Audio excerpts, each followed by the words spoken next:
So very important topic is this accuracy, and yeah, let me make this very important statement about the practice exams that I give. Those are just the samples. Okay, so and the purpose of the practice is to give you some idea about the formula, right? So as an example, if there are two true and false questions, then that's what I remember. In the practice, that doesn't mean I'll have two true and false only. It could be more, or could be less also. Okay, but yeah, the main idea is same. You'll be getting 45 minutes, and there are going to be 10 questions, 2 points each. So that is going to remain the same. And those questions are just samples. And yeah, we will discuss about that soon. Okay. So guys, this is very important topic, right? The accuracy, and yeah.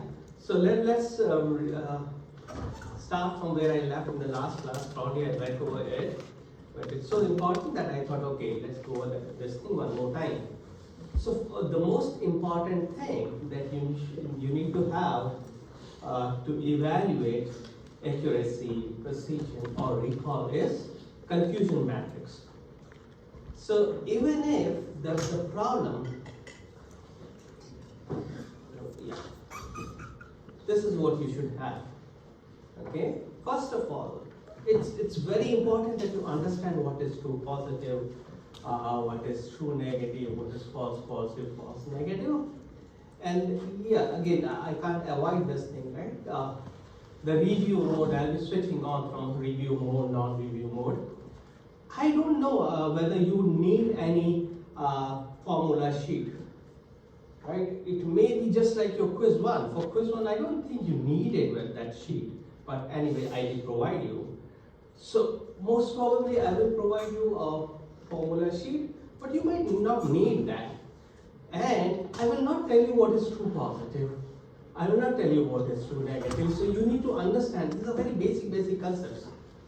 And also, I am not providing you the formula for the precision, recall, and all these things, right? You need to remember these.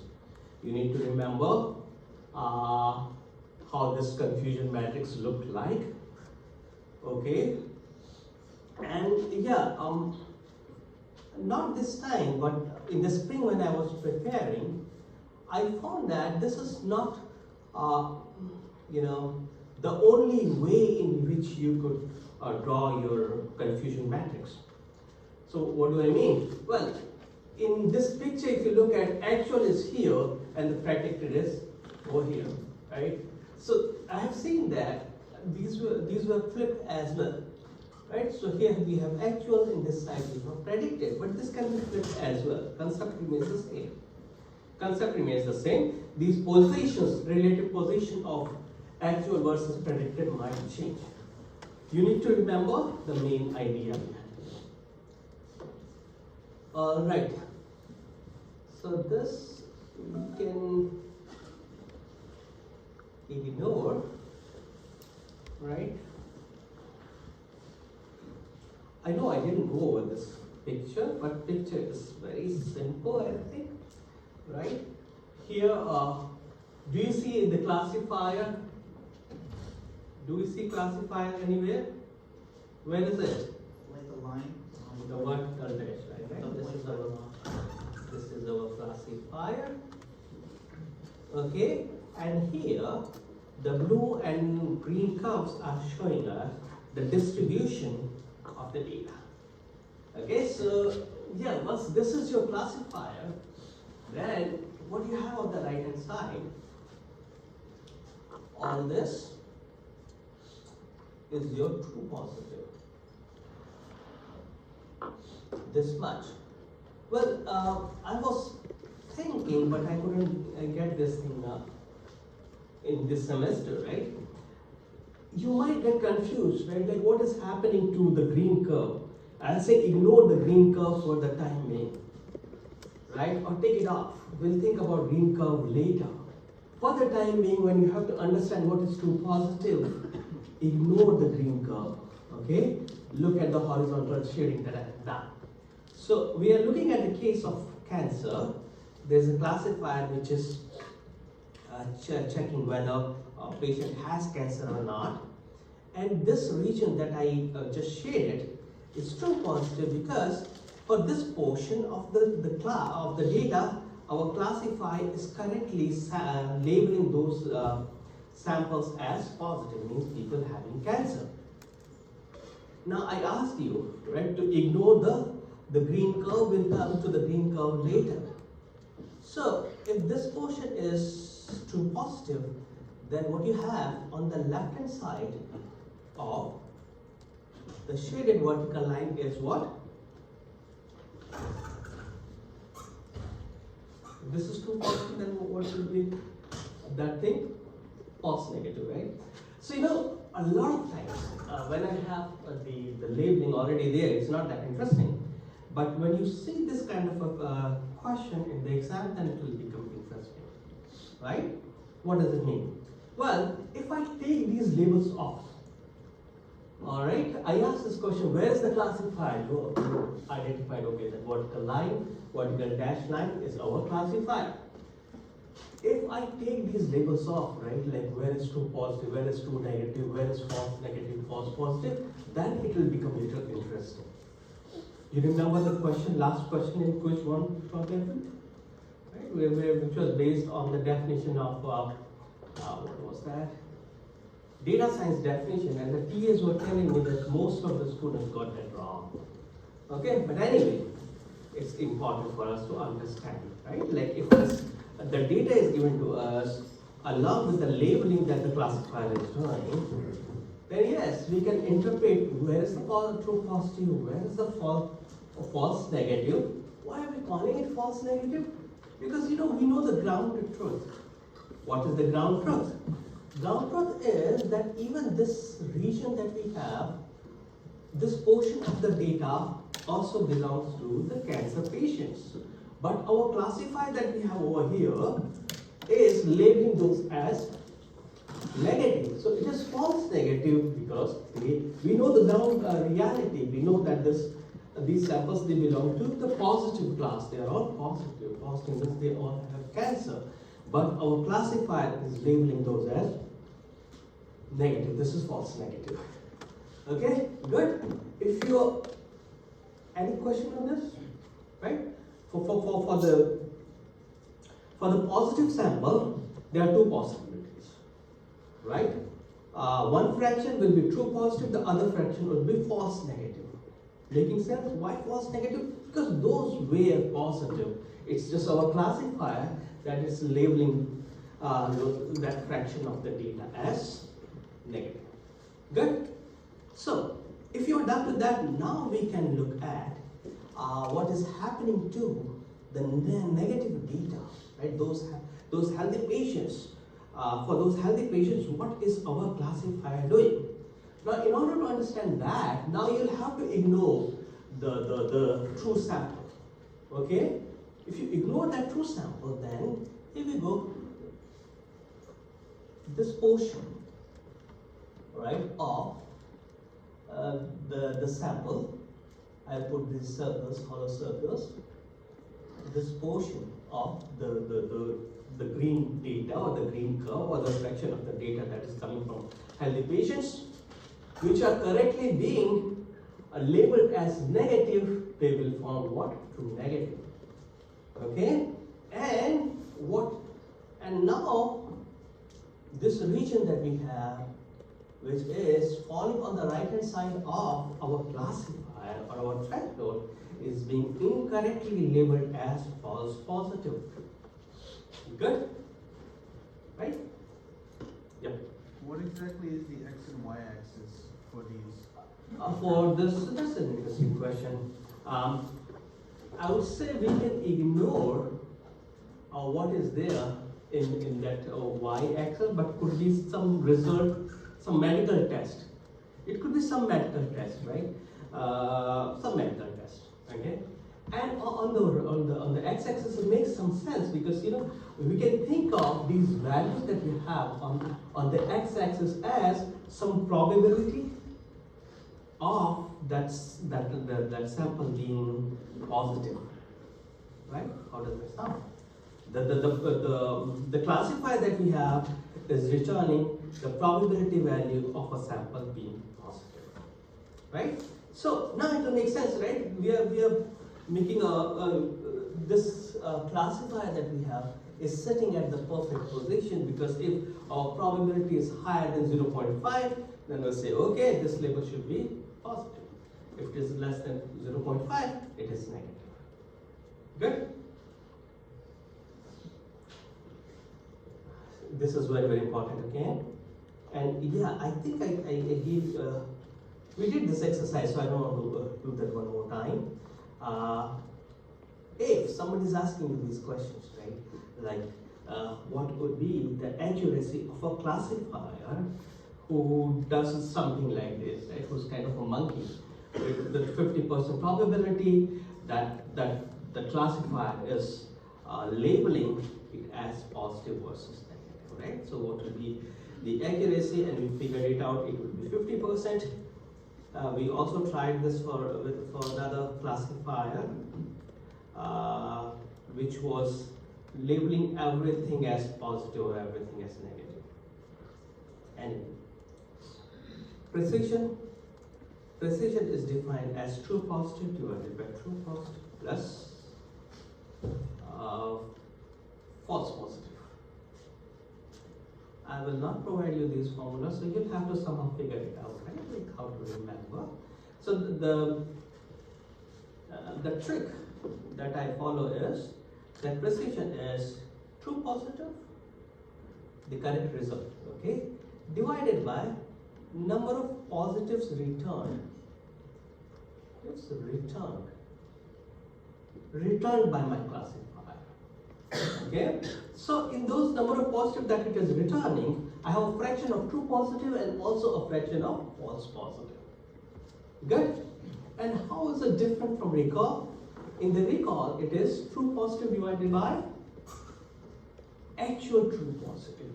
Recall, right? Recall. If you remember, if you have a good idea about the term recall in our day-to-day life, then hopefully you'll get it right. Okay? True positive divided by number of actual true positives. So here we go. The recall is true positive divided by true positive plus false negative, because this should also be positive, but incorrectly our classifier is labeling that as false negative. Okay?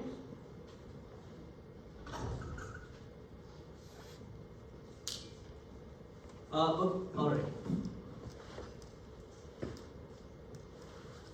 I don't intend to do that again, right? But just letting you people know that you have to consider that scenario also. What scenario? Well, ideally, we want a balanced distribution, right? Balanced class distribution.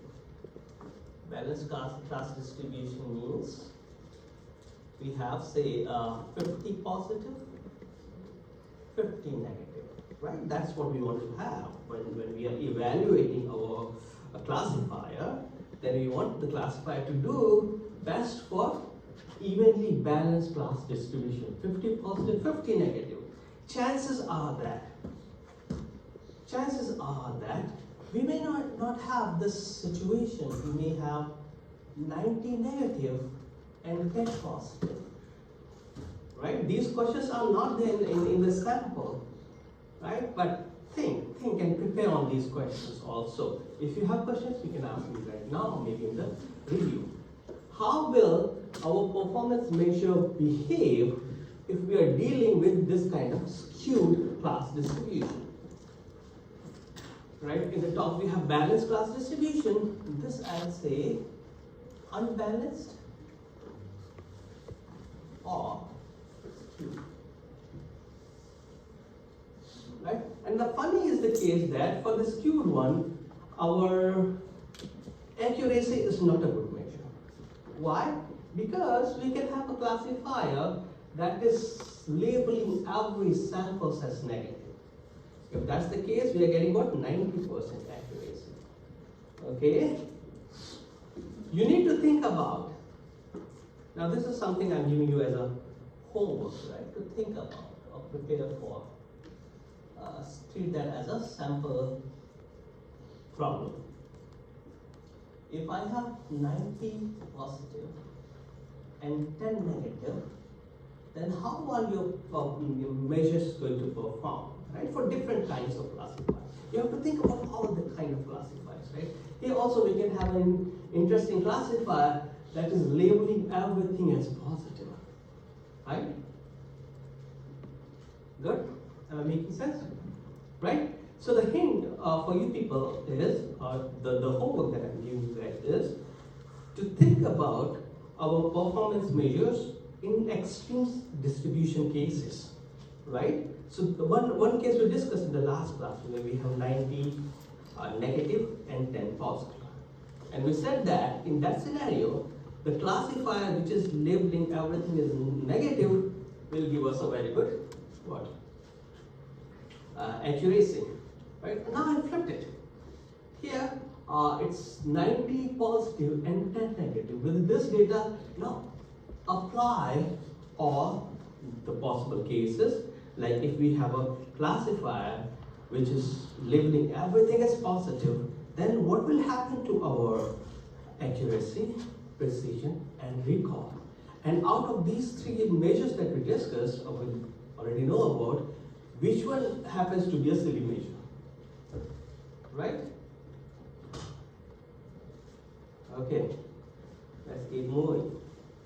F-score is a very important measure because F-score provides us the best balance, I would say, between precision and recall, and it is simply the harmonic mean between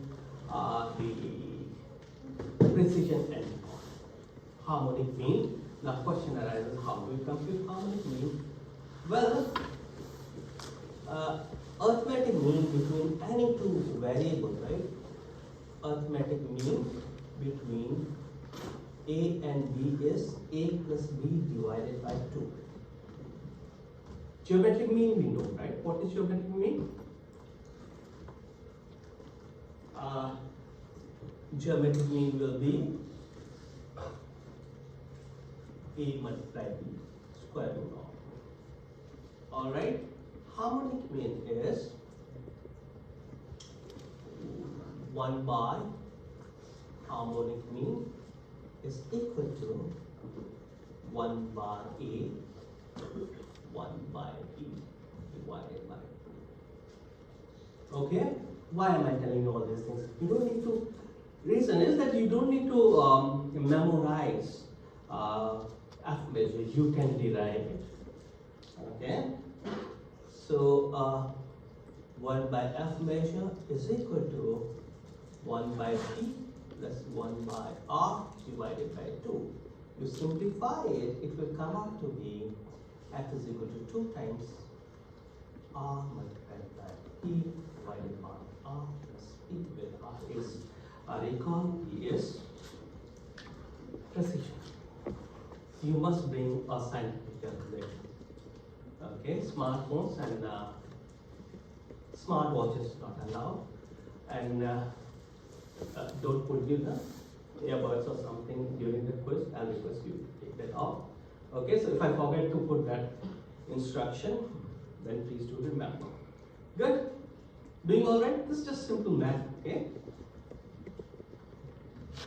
All right, no questions? Let's keep going then. Wait a second, I have to do this part.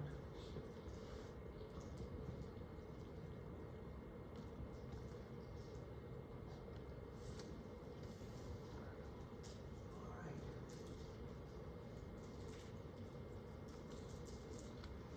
Take up the lessons, right? These points are going to be extremely important for your quiz.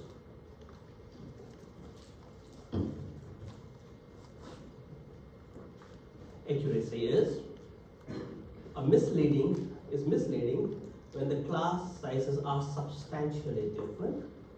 Higher precision is very hard to achieve in unbalanced class size.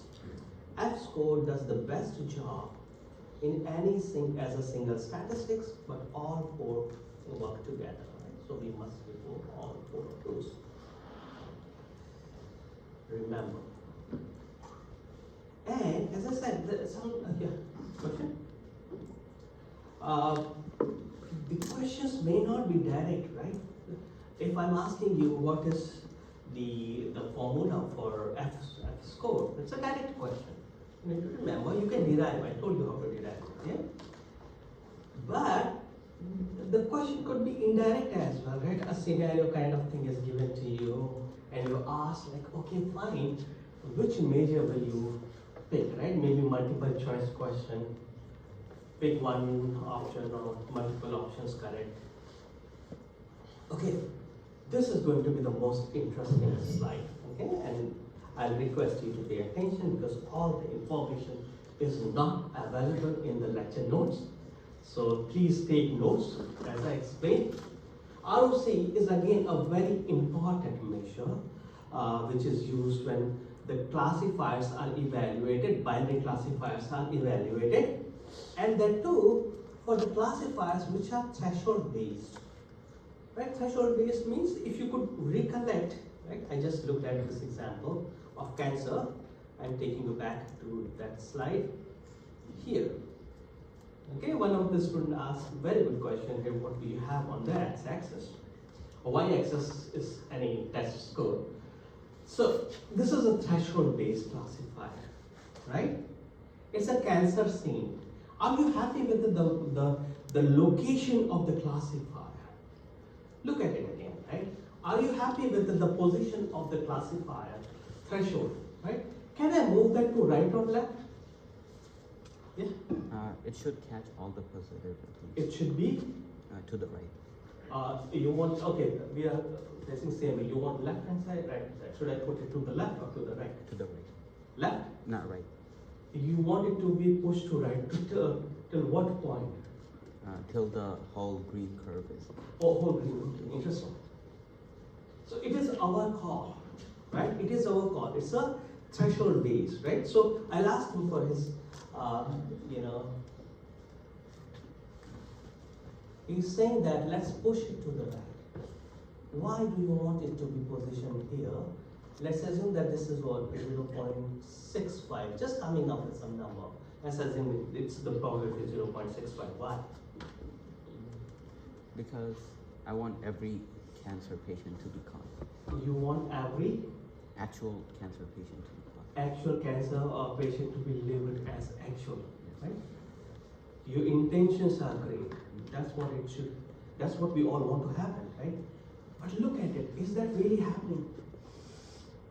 Look at the picture, is that really happening?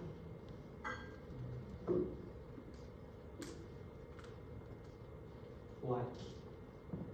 You mean like currently when? Yeah, currently. See, guys, it all depends, right? How deep you want to get into the subject.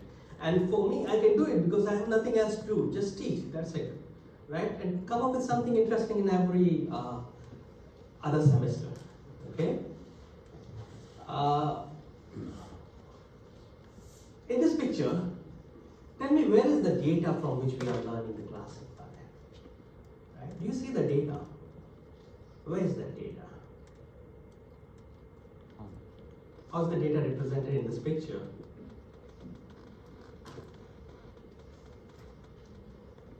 Come on. Is it given or not? Do we have the data or not in this picture? No? Who said that yes, we have data? Be confident, right? I will be asking these kind of questions in the quiz because it will be slightly straightforward, right? Yeah. These people have confidence, but they don't want to come forward. Yeah. Is it a function? Where is the function? It's in the curve. Which curve? Voltage. What do you think? Would be the area under the curve.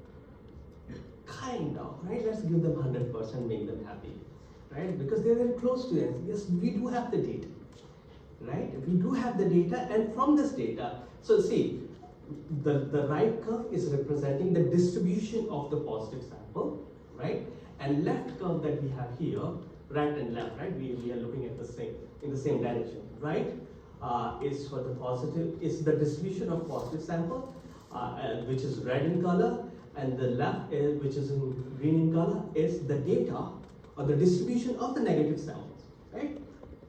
Data cannot change. Right? Will data change? No. Whatever data is given to us, we have to learn from that only. That's the ground truth, right? Data is given, you have to learn the classifier. You learn the classifier, right? And then what he suggested, right? We had the threshold at 0.5. He's suggesting let's move the threshold to the right, so that, right? Probably he wanted the healthy patients to. He doesn't want the healthy people to be alarmed, right? When will a person be alarmed? If I'm healthy, I use my classifier, right? And the classifier is saying you have cancer, but I don't have. Then what is it? It is false positive, right? In the case of, guys, this is a little tricky, okay? The issue is that our choice of moving the threshold depends on the scenario, okay? Now think about these two scenarios, right? A person not having cancer being labeled as cancer by the classifier. If that's the case, then that person will have to do some tests, right? And then probably after the test, it will be declared that the person is healthy. This is one scenario. Versus the other scenario where the person had cancer, but our classifier is saying that this person is healthy and doesn't take the test, right? Which one we want to avoid? Which scenario do we want to avoid? Yes. Fair. We want to avoid false negative. Is that making sense? For the cancer case, this is my take, right? And probably this should be the case. Well, if I'm healthy, the classifier is saying that I may have cancer, I'll be alarmed for a few days before I get the results. Right? Versus think about a poor chap who had cancer, but the classifier said that you are healthy, and that person started with, forgot about the test, right? So, guys, the issue is that yes, we can move this threshold, right? We can move the threshold, and it depends on the kind of application where you want to move the threshold. For cancer kind of situation, I am fine with false positive, but I don't want false negative, right? And we can think of the situations where we don't want false positive, we are fine with some false negatives. Is that making sense? And for quiz, think about those cases or the scenarios where you want to avoid false positive. I mean, think about all these cases, right? Where you're fine with the false positive and where you're fine with false negative. Anyway, let me take you to the important discussion that we were doing. ROC curve. Good. So, ROC curve corresponds to that kind of situation where you have a classifier which is based on threshold. Now, this is similar to the picture that you had, which we were discussing about. But this is about height, okay, and this is the height of two population. Blue corresponds to male sample, pink corresponds to female sample. Now, similarly, we have true positive and false positive. Good. Now, wait a second, right? You need to remember all these things. But wait a second. ROC is not on your quiz, right? Your quiz is till this slide number 37. What I'm teaching from here onwards is not on your quiz, okay? But it's important for your final exam, or maybe quiz 3 if we have. I haven't decided about quiz 3. Officially, we have only 2 quizzes, quiz 1 and quiz 2. Anyway, you should know what is ROC. ROC stands for Receiver Operator Curve. That's it. Why is it so called? We don't know. I don't know, at least for the time being. So what happens if you have this kind of scenario, right? We can move this threshold, right? So, wait a second. A and B. In this slide, you're looking at two pictures, picture A and picture B. Picture A corresponds to the classifier and picture B is the ROC.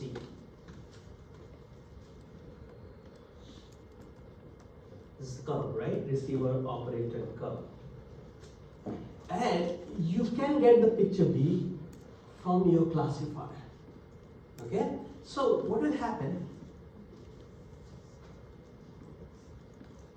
This is the current position of your classifier. This is the threshold.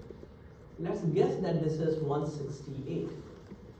Now what this classifier is doing, this classifier is saying that, okay, fine, if the height of the sample is greater than 168, then we are going to label that sample as male. And in our scenario, we are considering males as positive. Okay? Fine? So, what will happen? Let's look at this ROC curve. ROC curve has y-axis and x-axis. So in the y-axis you have true positive rate, TPR, true positive rate. How do we remember true positive rate? Okay. Again, just like precision and recall, we need to have some reasons so that we remember how to compute true positive rate. So true positive rate, in the numerator we have true positive. There's something on the denominator, right? We'll look into that later.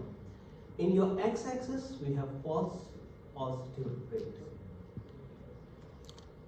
In false positive rate, what should we have on the numerator? In true positive rate, we have true positive in the numerator. So false positive rate, what should be there in the numerator? False positive, right? False positive rate, so numerator will have false positive. True positive rate, the numerator has true positive. Good? Sorted out? Not that difficult? Now we have to figure out what goes in the denominator, right? True positive rate is the fraction of true positives from all the positives. Okay? So true positive rate is true positive divided by all positives. So all positives means what? True positive plus false negative, or all positives, right? All positives. Okay? Fine? That's true positive rate. True positive divided by all the positives. False positive rate would be false positive divided by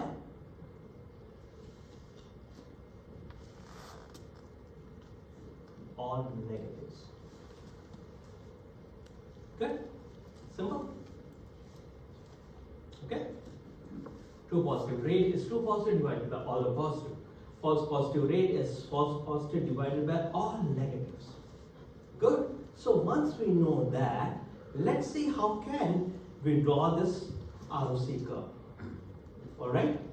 So what is done? Let's look at this picture that we have in our, which is labeled A. What we should do, let's assume that I have 100 positive, 100 negative samples, right? So again, it's the same thing. We have data there. Data is represented as the distribution. Blue is for positive and the pink is for negative. Good?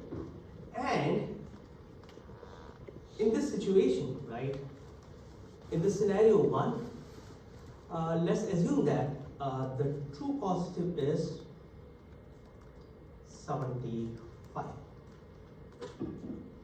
This is making sense? True positive 75. And the number of positives is 100. What is true positive rate?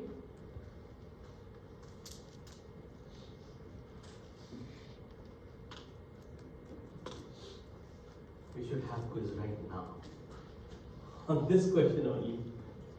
If you're not telling me the answer, you're not going anywhere.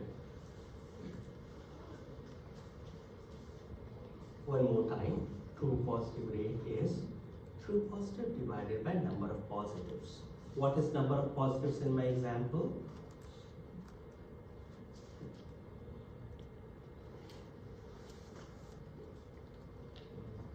Sorry? No, 100 is right here. In this column. Oh, wasn't 100 is positive, 100 is negative. And at this situation, at this position where my threshold is at 168, true positive is 75. So what is true positive rate? Yes. 0.75 divided 75. Okay. And what would be the false positive rate? Okay. For false positive, I'll have to tell you what is happening. Okay. Good. So you got this thing. True positive rate you can compute. Number of true positive divided by total positives. It is that simple. Now let's look at this scenario over here. Here, the false positive, I need to tell you, right? So in this situation, let's assume that true negative is 75, true negative is 75, and false positive is 25. If it is 75, false positive will be 25. Okay? What will be false positive rate if false positive is 25? Yes. 25 divided by 100, right? So this is not that difficult. Right? You should know the formula, right? Find out what is true positive, divided by total number of positive, that is true positive rate. From the data, you should know what is false positive. You'll be told that. Look at it, right? So here I'm assuming some numbers. So the assumption is that a false positive is 25. So false positive rate would be, let me compute that. True positive rate is going to be 75 by 100. False positive rate is going to be 25 by 100. Right? So this pair will be 0.25. X-axis is false positive rate, and 0.75, that is y-axis. X and y is 0.25, 0.75. Good? And you will have a position somewhere here in the curve. 0.25, let's assume somewhere here, and well, it should be in between 8 and 10. Let's assume if this would be the point. The issue is that all the points that you see in the ROC corresponds to one threshold value. Okay? So what we do, we move the threshold. Right? So you move the threshold here in this direction and also in this direction. And on each threshold you compute true positive rate and false positive rate. And that pair of true positive rate and false positive rate, or false positive rate to positive rate, will decide your point on the curve. Question? A numerical problem was given in the midterm exam of spring 23, I remember, and the students had difficult time. Right, so what will happen? I'll give you that same problem for your practice of the final exam, because now it's not in your quiz, right? I'll answer your question. It's not in the quiz, it will be in the final. Okay, so that was an interesting problem, but anyway. So what is the red line and what is the blue line? What is the, oh, that's an interesting question. I'll discuss that very soon. Very good, very good. Did you follow this thing now? How are we getting those blue circles on the curve? Sort of. Sort of? Now help me with this thing, right? Is it possible, right? Is it possible to get TP false positive rate as 1 and also true positive rate as 1 for this picture? Is my question clear? Can I get this point? What is this point? This is 1 and 1, right? That extreme blue point here, 1 and 1. Is it possible? Can I get that point? True positive rate being 1, false positive rate being 1. How can I achieve that? What is my degree of freedom? What can I change? Can I change the training data? No. What can I change? Threshold, right? I can move the threshold.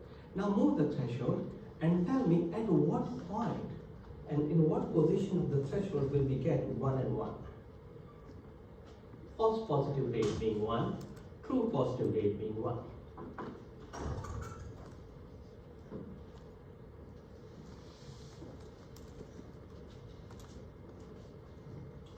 I know this is a little difficult, right? Where is true positive rate? Let me erase everything from here. And I'll make your life a little easy.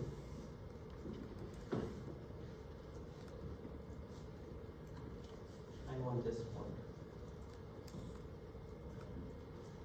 Oh, I should not have done that.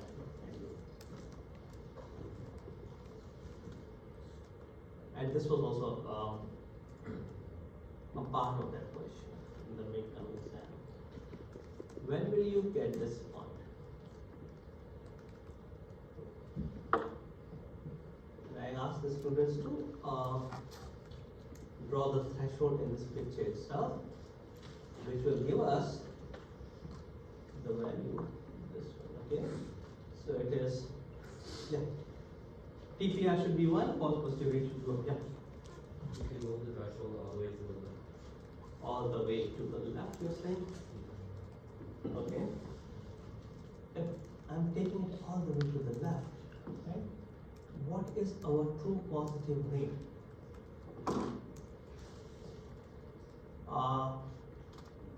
Is it 1? If you take your threshold all the way to the left, then look at it.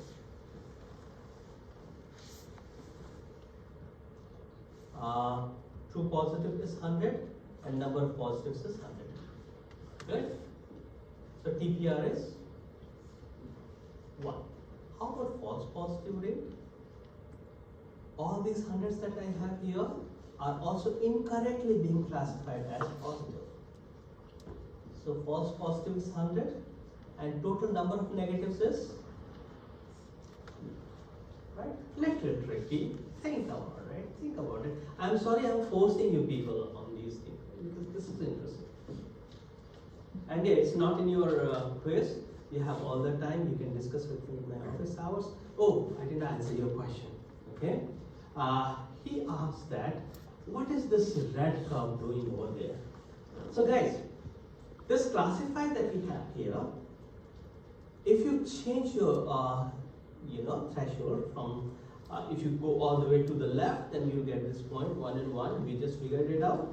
And for the example that I was taking, the value would be somewhere like 0.25, 0.75. We worked on this value. So this curve that you're getting here is the ROC that corresponds to this classifier. Okay. What you have here is also a curve that has been generated by a classifier. It's you can think of those points on this line itself. So what you see as the diagonal line here corresponds to a classifier that does the monkey job with 50% probability to say positive, with 50% probability to say negative. Okay, so this red curve that we have here corresponds to a classifier that is making predictions at random. Okay, so now it depends where exactly is your classifier. If this is your classifier and that is your baseline, then you should be happy because you're doing better than the baseline. If your classifier is like this, right now the classifier is doing worse than a random classifier, right? So this is how we evaluate the performance of our classifier using ROC curve. Okay, and in ROC curve, we also have this concept of area under curve. For area under curve, let me erase this a little bit. So area under the curve means the area enclosed in your ROC curve, right? So our classifier, its area under the curve will be, let me shade this whole region, okay, will be the AOC, area under the curve for this classifier, versus the area under the curve for this random classifier, right? So if the area under the curve is higher, your classifier is better. Okay? And the best would be, if possible, even better would be a classifier that would start like this way. Alright? The higher the area under the curve, better is the classifier. That's the significance of ROC. ROC topic should be probably the toughest topic in CSA 351. If a problem is asked on that, numerical problem. Question? Good news is that it's not there in your quiz on Thursday. This is again a very interesting, example where now what we are doing, whatever we learned for the binary, we want to see if the same will hold for a multi-class system. So here we are looking at an example of a scenario where we are doing classification for the digits, right? 0 to 9. Let's assume that this is actual, and here we have the predicted. Okay? So this is slightly difficult, right? We'll have to generalize our understanding of binary classification to multi-class classification problems. It's slightly difficult example, so what I'll do, I'll discuss a simpler problem. Here we have 10 classes. So let's look at one row. If you take the first row, right, then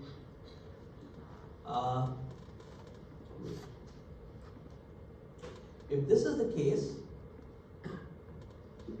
then I should take it like this, okay? Actual. When actual is 0, right, then in 251 cases, it was correctly classified as 0. And in 0 case, it was classified as 1. In 1 case, it was classified as 2. Right? So this is how you'll have to interpret. In 3 cases, 0 was misclassified as 4, and so on. Good, is it making sense? And that's how we have to understand this scenario. What I'll do, let me introduce you to a simpler problem. Okay, and here, sorry, I'm going to bother you with a little bit of math, and yeah, we will think about that later. This is a simpler scenario, okay? 3 classes. From 2 classes, we move to 3 classes, A, B, and C. Actual is over here. A, B, and C. Alright? Now what happened? Okay, let me make you people think about it, right? This is given to you. And you are asked to comment on the performance of your classifier, right? And you will have to ultimately say something about accuracy, precision, and recall. Okay? Precision. That's what we learned. And also affirmation. Affirmation is the last thing. We'll start with the accuracy, then precision, and then the recall. And actual is over here, and the predicted is over here. This is predicted, and the actual is over here, right? Now, tell me which numbers are favorable, right? Which numbers are giving us good feeling about our classifier. Is our classifier doing good?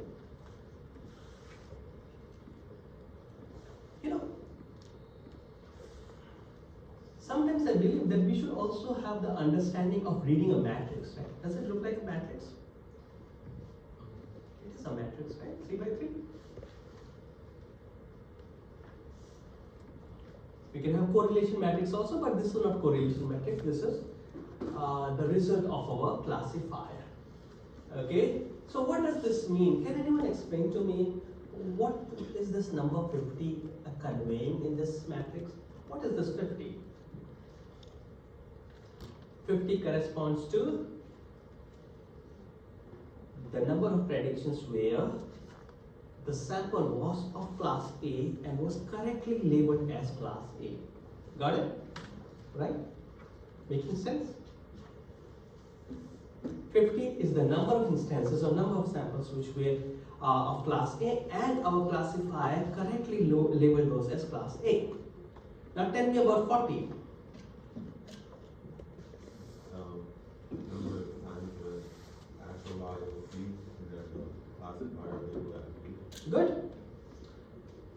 What about 45? Same thing. Same thing, right? Now guys, accuracy is so simple to compute in this case. What will we do? The positive numbers are these numbers. Okay? For 50, 40, 45.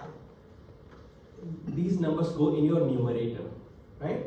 In the for accuracy, our numerator will have all the values in the diagram, which is 50 plus 40 plus 45. What should go in the denominator? If you were to invent this measure, right? I gave you the hint that let's put all these positive numbers, which are the numbers in the diagram in the numerator. What should be in the denominator? All the stuff. Oh, very good. Sorry. Here you go. Correct. Right? So straightforward. So the simplest measure is accuracy, which is correct predictions, which are coming in the diagonal, divided by total predictions. Good. Apply this thing, and I don't have the answers. You can when you're preparing for the final exam, you should do that. Let's think about the precision now. Right? What is precision? Precision is true positive divided by number of positives returned. Right? We need to understand what is true positive for binary case. Therefore, what we will have to do here is we need to start with the precision for class A, precision for class B, precision for class 3. Am I making sense? It's slightly complex. For binary, we had just two classes, so we were fine with just one formula, right? But here, what we will have to do, we need to think in terms of precision for class A. Okay?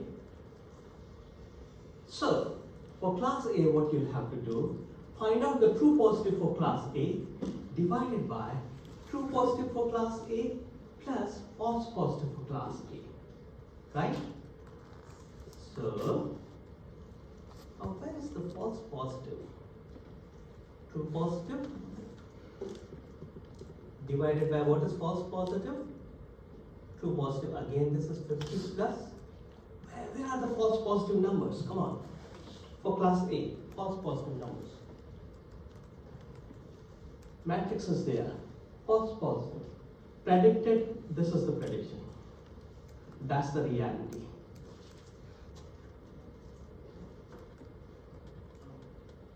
The column A, so This is the 5 and 10, 15. that is the reality.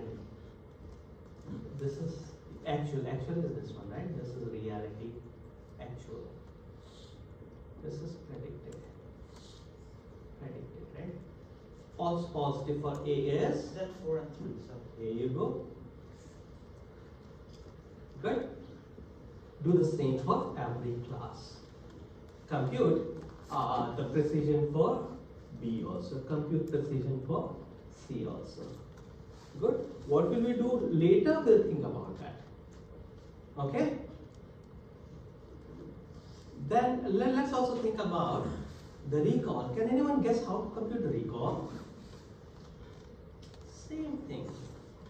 Recall for A would be true positive for A divided by true positive for A plus false negative for A. Now, what you were suggesting will come into picture, right? Recall, in the recall you'll have to consider false negative. False negative means even this is actually this 4 is also of class A only but has been predicted as B. These 10 samples are also of class A but have been misclassified as C. right? So for that, you can put these numbers there. We have sufficient time, I think, 50 divided by 50 plus 5 plus 10. Good? Right? So this is how you compute precision and recall for class A. Similarly, you can do it for class B and class C. Are we done? Not yet. Right? I know I'm getting a little ambitious. What we should do? No. What we should have? Finally, we should have a final value for precision and final value of recall for this whole classifier, right? And how to arrive at that? Here you go. Look at it. True positive A plus true positive B plus true positive C divided by the same factor, right? So this is the same as you have here. This whole thing plus also consider the false negative terms, right? False negative, sorry, false positive. Okay. Yeah. Good. And finally we have the recall. Good? Yes. Why do we get, I understand why we would get class-specific precision and recall, but why would we get overall precision and recall? Because we need to say finally how good has the classifier been overall, right? I understand that we would have stopped at the level of the precision and recalls for each class, but why not have a overall measure of the performance? Like in place of telling how you did in every class, why not also have the CGPA kind of a thing, right? Which is giving us the idea about how well you did in all the courses that you have taken.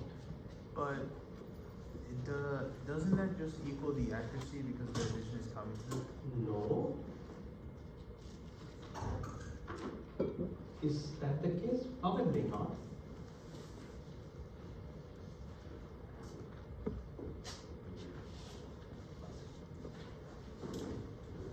Okay, once you put these values, then I'm leaving this exercise for you, right?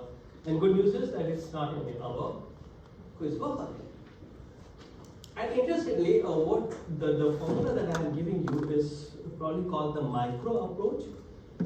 There's a macro approach also in which you average these values, right? Precision for A plus precision for B plus precision of C divided by 3. Recall for A, recall for B, recall for C divided by 3. Okay, but this I believe is better where you're considering all the true positives, all the,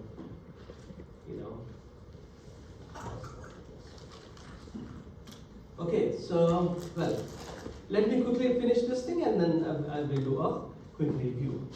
So guys, for the numerical error, it is straightforward. What we can do is, when we know the actual value, sorry, O is the actual, F is the observed, we would compute the difference between the actual and the observed, and that can be reported as the error. So what we're discussing now is the evaluation of our model, which is returning the numerical value. So the error is a function of data between the forecast, F is for forecast, and O is for observed. Simply find out the difference and take the absolute. The beta would be the relative error where you are dividing by the actual data. And yeah, based on this, we can have two other measures, mean squared error or median squared error, where you are finding out the difference, squaring it, and computing its average. Either you can stop right here or you could compute its square root, RMSE. These are also important, but I'm not explaining because there's not much to explain compared to those cases that we had. So guys, this is also a very, very important concept where what we do, we are training our classifier. It's not only about classifier, I think it's a generalized thing. So how do you evaluate the model that you are building? So the best way is to assess the model from out of the sample, see how well your model is doing on a data that you haven't seen. But what we practically do is when the data is given to us, we would use say 60% of the data for training. We'll use 20% data for evaluating, and then the remaining 20% data will be used for testing. Right? Now, question arises is, what are we doing in evaluation? Right? In the simplest scenario, what should happen if the data is given to you? You'll say use 80% for training, 20% for testing. The best approach could be to split your data into three parts, 60% for training, 20% for evaluation, and last 20% for testing. What are we doing in evaluation? So, the issue is that when you are selecting a model, then it is possible that you may be required to select the parameters of the model. Okay? As an example, you need to decide whether you are going with model M1, which is A0 plus A1x, x1, or you are going with M2 is equal to A0 plus A1x1 plus A2x2. Right? Here also it could be A2x2, but this A2 could be 0. So the issue is that you need to select these, you need to decide, right, like what parameter you need to have. So the parameter tuning is very, very important. Sometimes you also call them hyperparameters. So what we do, ideally we should split our data into three halves. First half like 60% for training, the remaining 20% for evaluation for parameter tuning, and then the remaining 20% for testing. So this will make more sense when I'll teach you about classifiers like k nearest neighbor, right? So there the parameter should be like k, what is going to be our neighborhood size. But we haven't discussed about knn, so let's leave it right here. Cross-validation, again, cross-validation is also a very, very important concept in evaluating the classifiers. What we do here, when the data is given to us, let's say this is the data given to you. Alright, and I'll assume that there are 600 samples. Why 600? Because I will split that into 6 parts. That's the reason I'm saying 600. 1, 2, 3, 4, 5, 6. So in k-fold cross validation, what is done? Our data is divided into k folds. Okay, so here I am doing 6-fold. So in 6-fold, what will be done? 100, 100, 100, right? Divide the data into 6 folds of 100 samples each, right? So once this folding has been done, what we do? Well, we will train on k-1 folds. That means 500 samples in the first iteration, right? We have to do it 6 times. We train our data in 500, right? So that's what we have here.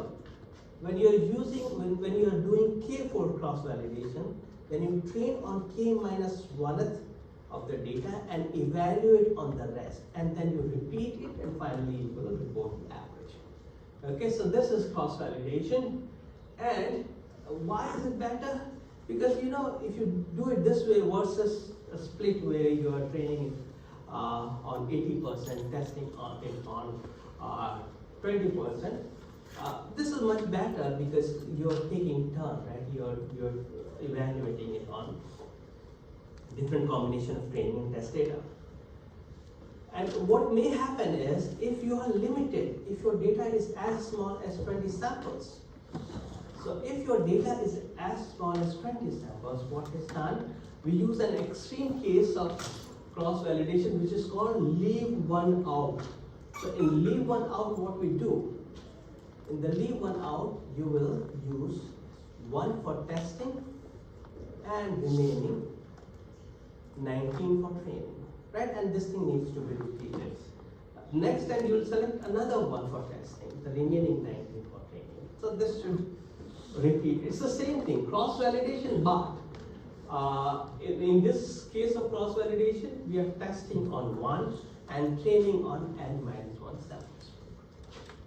I'll discuss this in more detail when I'll be doing the review for final exams. So what I should do, let me do the review for your quiz, as I'm left with less than 15 minutes. So any question for quiz? Okay, anyway, I will go over the review sheet that I prepared. So guys, it is on Thursday 6th, 2:30 p.m. I'll be teaching for first 30 minutes. Be on time. You'll be given 45 minutes. And again, very important note, please don't miss your quiz. Read this instruction that I have, or read about the rule for missing the exam. It's there on your syllabus as well. Bring your ID card, it is must. I will not allow you to use your smart watches or phones. The syllabus is right here. It is technically cumulative, right? So prepare everything. And on the last topic that we have is the building models. It is up to slide number 37. Emphasis will be given more on the recent topics, like model building is going to be very, very important. So is the case with statistical significance. And yes, so statistical distribution is a topic which I think is important, although we covered that in your midterm exam. Format will be like 10 questions, 2 points each.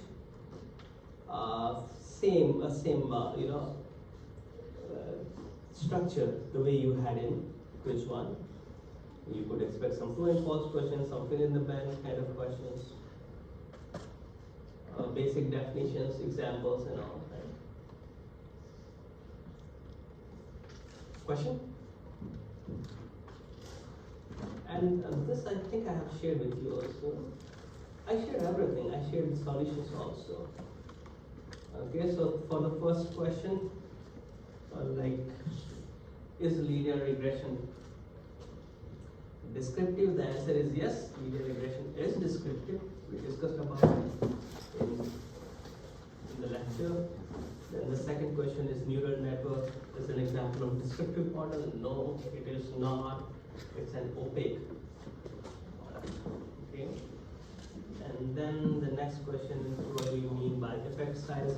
In statistical significance, yeah, this is where I need to provide you the formula. Okay, so don't memorize the formula for t-test and KS test. I will provide those formula. Right, and whatever data will be required, I will provide. Okay.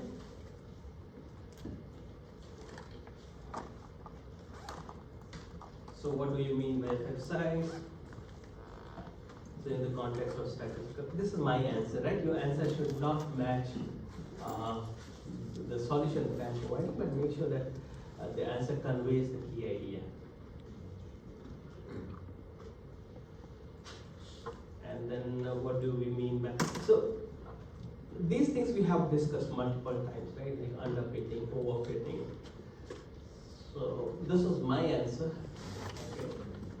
Make sure that your answer is conveying the key idea. Underfitting, overfitting, first principle model. Okay, how about this question, right? You are given the data, right, for students' score.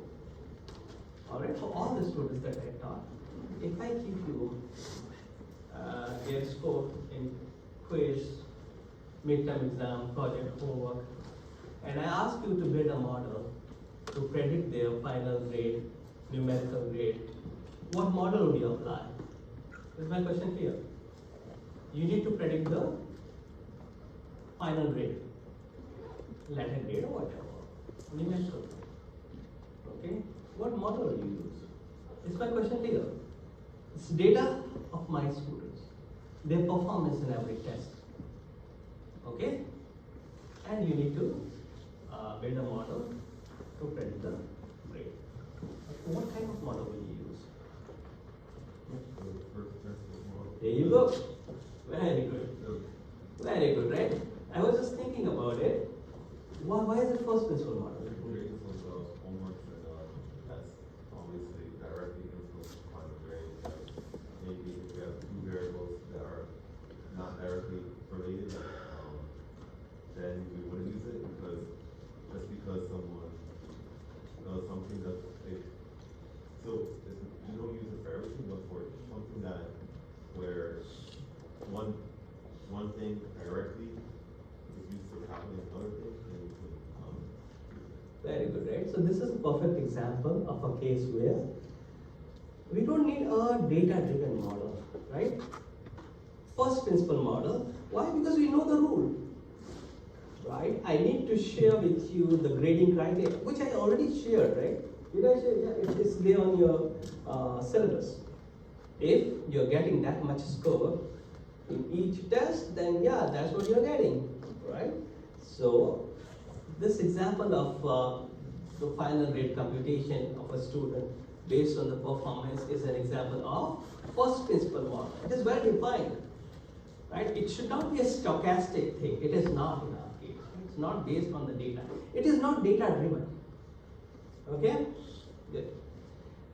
So yeah, here we have the example of first principle model. If I'm asking this question, you can use this example as well, like the example, the way the grade of the student is computed is based on well-defined formula.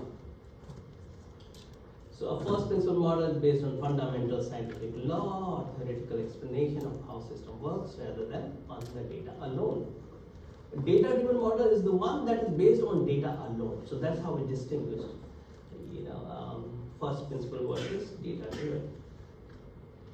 Explain the concept of baseline and illustrate your answer with an example.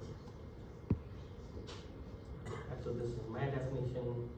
A baseline model is a simple reference model. So guys, if you look at this data, right? If you look at this question, I don't think we have the definition of baseline model anywhere. Not a direct definition, but we discussed enough, right? So I might ask these kind of questions, right? Based on your understanding, true positive rate, how will you define it? It's not there in my lecture slides, but we discussed it. Okay? So this is where those students come into the class, paying attention, and you get benefit over the other students. And feel free, you can define in your own words. Name any 4 performance measures that can be used to assess how well a binary classifier performs. These are the 4 that we discussed. You can also include ROC curve, AUC curve. In what situation you will apply t-test in your data science project? Well, a t-test is used when we compare means of 2 groups to see if the difference between them is statistically significant. For example, comparing the average sales set. You can have so many examples. The last one is a little interesting, which again we kind of discussed, right? You may not find the definition of this thing, but we discussed it. What is the role of alpha in significance testing? So the alpha level represents the threshold for statistical significance. It is the probability of rejecting the null hypothesis when it is actually true. Commonly it is used as 0.05. Question? I'm done with my review. It was very quick. Ideally for the review, students should come with their questions. Otherwise, I'll come with my story and yeah, done. 15 minutes. Yeah, good. Well, I have a question regarding the first principle model. First principle model, yeah, go ahead.